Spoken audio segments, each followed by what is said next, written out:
পৃথিবীর অন্যতম বিস্ময়কর এক স্থাপনা মুঘল আমলে নির্মিত তাজমহল। এই তাজমহল ভারতের উত্তরপ্রদেশের আগ্রায় অবস্থিত। এটি এমন এক অভিনব নিদর্শন যা পৃথিবীতে আরেকটি খুঁজে পাওয়া যাবে না। তাজমহলটি তৈরি করেছিলেন মুঘল সম্রাট শাহজাহান। সম্রাট তার স্ত্রী আরজুমান্দ বানু বেগম, যিনি মুমতাজ মহল নামে পরিচিত, তার স্মৃতির উদ্দেশ্যে এই অপূর্ব সৌধটি নির্মাণ করেন। আর সেই তাজমহল আজ বিশ্ববাসীর কাছে এক অপার বিস্ময়ের নাম। পৃথিবীর সপ্তম আশ্চর্যের অন্যতম তাজমহলের সকল অজানা তথ্য নিয়ে সাজানো হয়েছে রহস্যের দরজার আজকের পর্ব। তাজমহলের স্বপ্নদ্রষ্টা মুঘল সম্রাট শাহাবুদ্দিন মোহাম্মদ শাহজাহান। তিনি 5ই জানুয়ারি 1592 খ্রিস্টাব্দে জন্মগ্রহণ করেন। শাহজাহান ছিলেন বাবর, হুমায়ুন, আকবর এবং জাহাঙ্গীরের পরে পঞ্চম মুঘল সম্রাট। এই মুঘল সম্রাট 1666 খ্রিস্টাব্দে 22 জানুয়ারি পরলোক গমন করেন। মৃত্যুর পর শাহজাহানকেও স্ত্রী মমতাজ মহলের সঙ্গে একই সমাধিতে সমাহিত করা হয়। মুঘল সম্রাট শাহজাহানের ভারত উপমহাদেশের শাসনকাল শুরু হয় 1628 খ্রিস্টাব্দে, আর তাজমহলের নির্মাণ কাজ শুরু হয় 1632 খ্রিস্টাব্দে, যা শেষ হয় প্রায় 1654 খ্রিস্টাব্দে। এটি তৈরি করতে 22,000 শ্রমিকের 22 বছর সময় লেগেছিল। তাজমহল নির্মাণের জায়গাটি ছিল মহারাজা জয় সিংহের। সম্রাট শাহজাহান এই জমিটি অধিগ্রহণের সিদ্ধান্ত নেন। তিনি মধ্য আগ্রার একটি প্রকাণ্ড রাজপ্রাসাদের বিনিময়ে এই জমিটি অধিগ্রহণ করেন। ওস্তাদ আহমেদ লাহোরী তিনি তাজমহল নির্মাণের মূল নকশা তৈরি করেন। লাল বালু ও পাথর দিয়ে ওই সময়ে বেশিরভাগ মোগল দালান তৈরি করা হতো, কিন্তু তাজমহল নির্মাণে শাহজাহান প্রথম শ্বেত পাথর ব্যবহার করেন। তাজমহলের জমিটি যমুনা নদীর তীরে অবস্থিত, আর তা ছিল খুবই নিচু। সমাধি নির্মাণের উপযুক্ত করতে জায়গাটিতে প্রচুর মাটি ফেলা হয়, যা যমুনা নদীর উচ্চতার থেকেও প্রায় 160 ফুট উঁচু। সাধারণ শ্রমিক, পাথর কাটা শ্রমিক, চিত্রশিল্পী, সূচিকর্ম শিল্পী ও ক্যালিগ্রাফি সহ 22,000 মানুষ নিযুক্ত করা হয়েছিল তাজমহল নির্মাণের জন্য। শুধুমাত্র মানুষই নয়, তাজমহলের বিভিন্ন নির্মাণ সামগ্রী বহনের জন্য 1000 হাতি ব্যবহার করা হয়েছিল। তাজমহলের শ্বেতপাথর আনা হয়েছিল রাজস্থানের মাকরানা থেকে।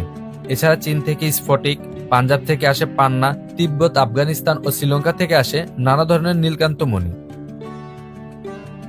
পৃথিবীর বিভিন্ন অঞ্চল থেকে আনা হয় শ্বেতপাথরের গায়ে বসানোর জন্য মোট 28 ধরনের দুষ্প্রাপ্য দামি পাথর। নিয়ে আসা হয়েছিল ভারতীয় বিশেষজ্ঞ সহ পৃথিবীর বিভিন্ন প্রান্তের স্থাপত্য বিশেষজ্ঞদের। এছাড়া তাজমহলের হস্তকার শিল্পীরা আসেন সিরিয়া এবং পারস্য থেকে, ভাস্কররা আসেন বুখারা থেকে, মণিকারেরা আসেন বেলুচিস্তান থেকে এবং রত্নশিল্পীরা আসেন উত্তর ভারত থেকে। এই সৌধ নির্মাণে বিভিন্ন ধর্মীয় স্থাপত্যের ছোঁয়া দেখা যায়, যেমন 4টি মিনার ও গম্বুজ মুসলমানদের মসজিদের মতন, এবং তাজের মাথার ত্রিশূলটি হিন্দুদের শিব মন্দিরের অনুকরণে নির্মিত। দিনের বিভিন্ন সময় আলোর সাথে সাথে তাজমহলও বিভিন্ন রং ধারণ করে।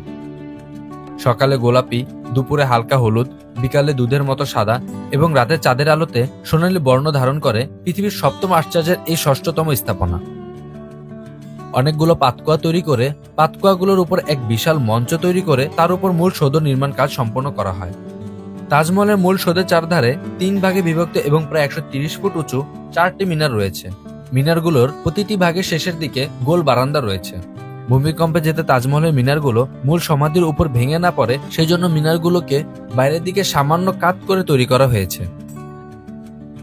তাজমহলের মাথার উপরে গম্বুজের কারুকাজ হলো সবচেয়ে বিস্ময়কর অংশ।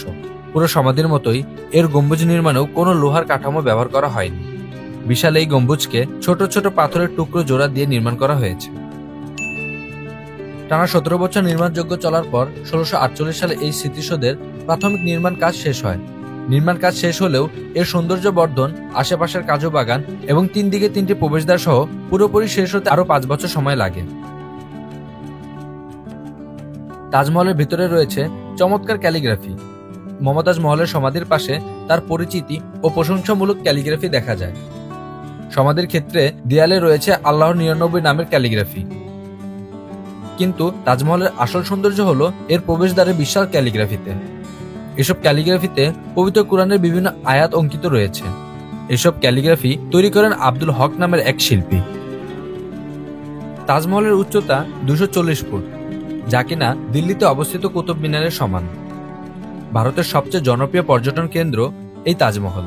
বর্তমানে প্রতি বছর প্রায় 20 থেকে 30 লক্ষ পর্যটক এখানে ঘুরতে আসে।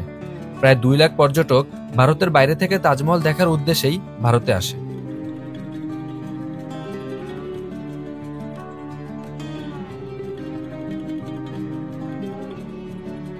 এই ছিল আজকের মতো। দেখা হবে রহস্য দরজার পরবর্তী ভিডিওতে, আবার কোনো অজানা রহস্য উদ্ঘাটনে। সে পর্যন্ত ভালো থাকবেন, সুস্থ থাকবেন আর রহস্য দরজার সাথেই থাকবেন। ধন্যবাদ।